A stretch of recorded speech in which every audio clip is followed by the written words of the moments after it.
बहुत सारे सेलर्स जिन्हें इनकम टैक्स एक्ट के तहत टीसीएस कलेक्ट करने की रिक्वायरमेंट होती है, तो ऐसे में अकॉर्डिंग टू सेक्शन 206C वो टीसीएस कलेक्ट करते हैं। फॉर एग्जांपल, अगर आप 50 लाख रुपए से ज्यादा गुड्स की सेल कर रहे हैं और प्रीवियस ईयर में आपकी टर्नओवर 10 करोड़ रुपए से ज्यादा है, तो ऐसे में करंट ईयर के अंदर आपको जो है टीसीएस कलेक्ट करना होगा। जिस भी व्यक्ति को आप 50 लाख रुपए से ज्यादा की गुड्स सेल करेंगे, तो 50 लाख रुपए से ज्यादा की अमाउंट पर टीसीएस कलेक्ट किया जाएगा। तो ऐसे में आप जो टीसीएस कलेक्ट करते हैं वो 7th of the next month तक आपको डिपॉजिट करना होता है। फॉर एग्जांपल, अगर आपने अप्रैल मंथ में टीसीएस कलेक्ट किया तो आपको डिपॉजिट करना है up to 7th of May. अगर आपने मई मंथ में टीसीएस कलेक्ट किया तो आपको डिपॉजिट करना है up to 7th of June. तो यहाँ पर अब हम बात करेंगे कि आपने जो टीसीएस कलेक्ट किया है कैसे आप उसको ड्यू डेट से पहले डिपॉजिट कर सकते हैं। ऑनलाइन प्रोसीजर दिया गया है, इनकम टैक्स पोर्टल का यूज करते हुए आप जो है टीसीएस की पेमेंट कर सकते हैं। जैसे आप टीडीएस की पेमेंट करते हैं, सेम वे में आप टीसीएस की पेमेंट भी कर सकते हैं, लेकिन टीसीएस की पेमेंट करते हुए कुछ बातों का आपको ध्यान रखना है, जिनको हम जो है ऑनलाइन पेमेंट करते हुए आपके साथ डिस्कस करेंगे। चलिए अब हम चलते हैं सीधा इनकम टैक्स पोर्टल पर और देखते हैं कैसे आपने जो टीसीएस कलेक्ट किया है उसकी आप पेमेंट कर पाएंगे। आपको लॉगिन करना है incometax.gov.in पर। तो यहाँ पर सबसे पहले आपको अपना टर्न नंबर एंटर करना है, उसके बाद कंटिन्यू बटन पर क्लिक करना है। कंटिन्यू बटन पर क्लिक करने के बाद आपके सामने जो है पासवर्ड का ऑप्शन आ जाता है, आपको पासवर्ड एंटर करना है एंड देन कंटिन्यू बटन पर क्लिक करना है। लॉगिन करने के बाद आपके सामने कुछ ऐसी स्क्रीन आ जाती है जहां पर आपको ई फाइल ऑप्शन के तहत ई पे टैक्स का ऑप्शन दिया गया है, इस पर आप क्लिक करेंगे। आफ्टर दैट यहां पर आपको जो है न्यू पेमेंट टैब पर क्लिक करना है। उसके बाद आप असेसमेंट ईयर सेलेक्ट करेंगे, जिस भी असेसमेंट ईयर के लिए आप पेमेंट कर रहे हैं। ध्यान रखें असेसमेंट ईयर की यहां पर बात की जा रही है, तो ऐसे में अगर आप असेसमेंट ईयर 24-25 सेलेक्ट करते हैं तो इट मींस फाइनेंशियल ईयर 23-24 के लिए आप पेमेंट कर रहे हैं। आफ्टर दैट आपको जो है टीडीएस टीसीएस पेमेंट के लिए यहां पर जो है टैब दिया गया है पे टीडीएस टीसीएस। प्रोसीड बटन पर आप क्लिक करेंगे। प्रोसीड बटन पर क्लिक करने के बाद अब आपको जो है यहाँ पर बेसिकली सेक्शन सेलेक्ट करना है, किस सेक्शन के तहत आप जो है पेमेंट करने वाले हैं। तो सेक्शन 206C के तहत टीसीएस कलेक्ट किया जाता है, तो ऐसे में आप जो है सेक्शन 206C यहाँ पर सेलेक्ट करेंगे। तो यहाँ पर नीचे की तरफ आपको जो है पेजेस दिए गए हैं, एक एक करके आप पेजेस को जो है सिलेक्ट करते हुए अपने सेक्शन तक पहुंच सकते हैं। अदरवाइज यहाँ पर आपको सर्च का ऑप्शन दिया गया है, सेल ऑफ गुड्स के रिगार्डिंग हम जो है यहाँ पर क्या करने वाले हैं, टीसीएस डिपॉजिट करने वाले हैं। तो यहाँ पर आप देखेंगे TCS on sale of motor vehicle, TCS on sale of goods. तो बेसिकली सेक्शन 206C के तहत काफी सारे जो है सब सेक्शंस हैं जिसके तहत टीसीएस कलेक्ट किया जाता है।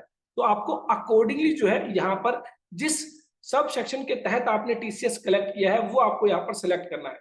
तो इसके लिए यहाँ पर बेसिकली आपको ये जो कोड दिए गए हैं, इन कोड का जो है आपको ध्यान रखना है, सही कोड आपको सेलेक्ट करना है। अगर आपने for example 206C close 1H के तहत टीसीएस कलेक्ट किया है, जहां पर 50 लाख रुपए से ज्यादा की गुड्स अगर आप सेल कर रहे हैं, तो ऐसे में आप क्या करेंगे, आप जो है टीसीएस कलेक्ट करेंगे। तो यहाँ पर उसके रिगार्डिंग जो कोड है वो है 6CR। अगर आपने मोटर व्हीकल को सेल किया है उस पर आप टीसीएस कलेक्ट कर रहे हैं, तो ऐसे में कोड है 6CL। तो इस तरह बेसिकली आपको जो है अलग अलग टीसीएस जो हेड के लिए जो है अलग अलग कोड दिए गए हैं, उन कोड्स का आपको ध्यान रखना है और सही कोड को जो है सेलेक्ट करना है। तो यहाँ पर हमने TCS on sale of goods के रिगार्डिंग जो है पेमेंट करनी है, तो हम जो है कोड 6CR यहाँ पर सेलेक्ट करेंगे। इसके तहत काफी सारे कोड्स आप यहाँ पर आते हैं, मैं आपको एक बार फिर से दिखा देता हूँ। TCS on sale in case of any goods other than Boolean jewellery, जिसके लिए कोड है 6CM। TCS on sale of motor vehicle के रिगार्डिंग है 6CL। TCS on sale of goods के रिगार्डिंग है 6CR। तो ये जो अलग अलग कोड दिए गए हैं ये आपको केयरफुली यहाँ पर सेलेक्ट करने हैं। तो हमारे केस में TCS on sale of goods जो है कोड 6CR के तहत जो है बेसिकली पे किया जाना है। उसके बाद हम क्या करेंगे, कंटिन्यू बटन पर क्लिक करेंगे। आफ्टर दैट यहाँ पर जो भी आपकी टैक्स अमाउंट है वो आपको जो है एंटर करनी है। उससे पहले आपको बताना है कि ये जो टीसीएस आपने कलेक्ट किया है ये किससे कलेक्ट किया है, अदर देन कंपनी या फिर कंपनी के केस में आपने टीसीएस कलेक्ट किया है। तो जो भी यहाँ पर जिससे भी आपने टीसीएस कलेक्ट किया है, अगर वो एक कंपनी है तो आप कंपनी डिडक्टिव सिलेक्ट करेंगे, और अगर वो अदर देन कंपनी है तो ऐसे में आप other than company deductive select करेंगे। आपको एंटर करना है टैक्स अमाउंट, फॉर एग्जांपल हमारे केस में है 6050, and then surcharge amount, cess amount, interest amount. अगर कोई भी अमाउंट है आपके केस में तो वो आप एंटर करेंगे। जनरली 206C के तहत किसी तरह का कोई सरचार्ज या सेस कलेक्ट नहीं किया जाता है, तो ये अमाउंट आपकी नील रहेंगी। अगर कोई लेट पेमेंट आप कर रहे हैं, उसके रिगार्डिंग इंटरेस्ट आपको पे करना है, तो इंटरेस्ट हेड में वो अमाउंट आप जो है एंटर करेंगे। अगर आप कोई पेनल्टी पे कर रहे हैं तो पेनल्टी हेड में वो अमाउंट एंटर करेंगे। अगर आप लेट टीसीएस रिटर्न फाइल कर रहे हैं तो उसके रिगार्डिंग अगर आपको जो है 200 रुपीज पर डे की फीस पे करनी है, तो वो आप फीस अंडर सेक्शन 234E जो है यहाँ पर पे करेंगे। तो हमारे केस में एज सच कोई इंटरेस्ट, कोई लेट फीस, कोई पेनल्टी नहीं है, तो यहाँ पर जो है जीरो अमाउंट एंटर की गई है। उसके बाद आप कंटिन्यू बटन पर क्लिक करेंगे। आफ्टर दैट यहाँ पर आपको जो भी आपका पेमेंट ऑप्शन है वो आपको सेलेक्ट करना है। नेट बैंकिंग के जरिए आप पेमेंट करने वाले हैं, डेबिट कार्ड, क्रेडिट कार्ड, या फिर आरटीजीएस, एनईएफटी, या फिर जो है यूपीआई के जरिए आप पेमेंट करना चाह रहे हैं, क्रेडिट कार्ड के जरिए आप पेमेंट करना चाह रहे हैं। तो बहुत सारे ऑप्शंस आपको यहाँ पर दिए गए हैं। हमारे केस में हम जो है नेट बैंकिंग से पेमेंट करने वाले हैं, तो ऐसे में आप स्टेट बैंक ऑफ इंडिया, जो भी आपका बैंक है वो आप सेलेक्ट करेंगे और कंटिन्यू बटन पर क्लिक करेंगे। उसके बाद एक बार फिर से आपके सामने सभी इंफॉर्मेशन आ जाती है, आप सही से चेक कर लें। अगर कोई भी गलती है तो उसको आप बैक बटन पर क्लिक करते हुए ठीक कर सकते हैं। अदरवाइज आप जो है, अगर आपकी सभी इंफॉर्मेशन सही है तो आप पे नाउ बटन पर क्लिक करेंगे। अगर आप लेटर ऑन बाद में पेमेंट करना चाहते हैं तो ऐसे में आप पे लेटर ऑप्शन का यूज कर सकते हैं। अभी फिलहाल हम जो है पेमेंट करने वाले हैं, तो पे नाउ बटन पर हम क्लिक करेंगे। आफ्टर दैट यहाँ पर जो है आपको कुछ टर्म एंड कंडीशंस दी गई है, कुछ इंस्ट्रक्शंस आपको दी गई है जिन्हें आप रीड कर सकते हैं। आफ्टर दैट यहाँ पर आपको चेक बॉक्स पर टिक करते हुए सबमिट टू बैंक पर जो है क्लिक करना है।